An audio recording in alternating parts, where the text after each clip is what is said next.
نبی پاک صلی اللہ علیہ وسلم نے مسجد میں اعلان کیا، فرمایا کون ہے جو میرے مہمان کو روٹی کھلائے؟ ان لفظوں کا حسن کوئی حسن والا ہی سمجھ سکتا ہے۔ فرمایا کون ہے جو میرے مہمان کو کھانا کھلائے؟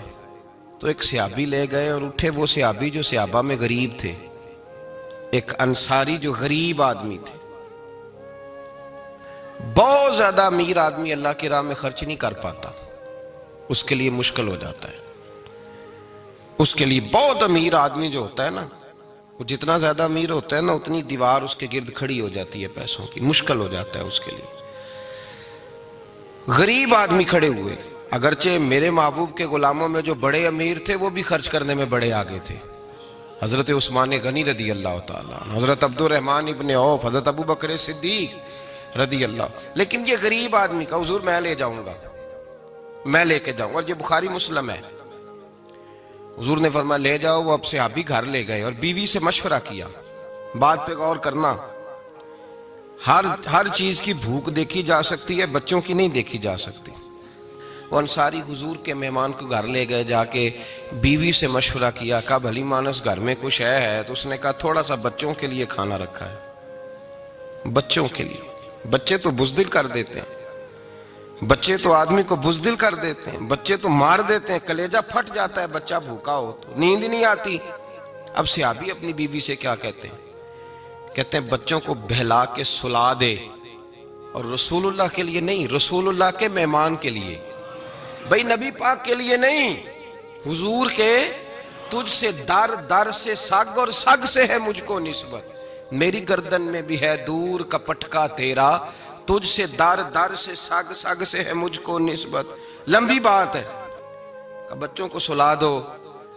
بی بی نے بچوں کو سلا دیا تو میاں بیوی کا مشورہ ہوا کہ مہمان کے ساتھ بیٹھ کے روٹی کھانا بھی سنت ہے۔ تو اب مہمان کے ساتھ بیٹھ کے کھانا بھی ہے، تو کھانا ہے ایک دو آدمی کا۔ اب خاوند اپنی بیوی کو تیار کرتا ہے کہ میں بھی کھانے پہ بیٹھ جاؤں گا، تو بھی بیٹھ جانا، اور جب مہمان کھانے میں ہاتھ ڈال لے تو اٹھنا، کہنا او ہو دیا تو صحیح کیا ہی نہیں، ابھی بجھ جائے گا، اور جا کے دیا بجھا دینا۔ ہم ہاتھ ہلاتے رہیں گے، مہمان روٹی کھاتا رہے گا۔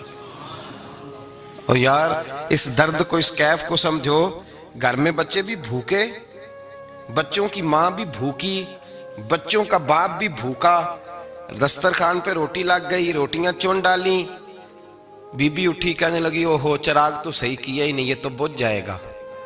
حوصلے مند بی بی جس نے بچے بھوکے سلا دیے، وہ بھوکے سوئے ہوئے بچوں کی بھوکی اماں اٹھی اور اپنے خاوند کی تابع داری میں اٹھی، میں گڈی تے ہتھ ڈور سجن دے، وہ جنج رکھے اونج رہنا ہے، اٹھی اور اس نے نا دیا ٹھیک کرنے کے بہانے بجھا دیا۔ مہمان روٹی کھاتا رہا اور رسول اللہ کے نوکر قربانی دیتے رہے۔ وہ روٹی کھا کے سیر ہو کے بستر بچھایا تو سو گیا۔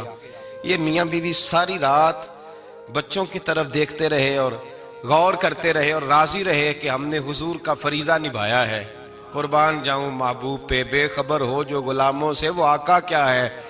وہ صحابہ وہ اگر قربانیاں دیتے تھے تو جو اعزاز ملتا تھا وہ بھی بڑا شان والا ہے۔ صحابی کہتے ہیں میں فجر کی نماز پڑھنے مسجد آیا، پہلا قدم رکھا تو میرے کریم بولے، حضور نے فرمایا رات جو تو نے اور تیری بیوی نے عمل کیا ہے خدا کو بھی بڑا پسند آیا ہے، محمد مصطفیٰ کو بھی بڑا پسند ہے۔